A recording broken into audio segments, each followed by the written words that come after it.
Alright, go.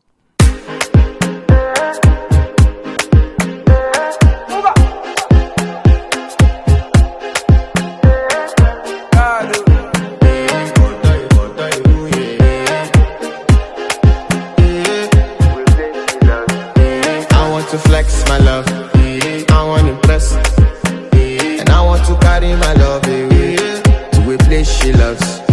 I'm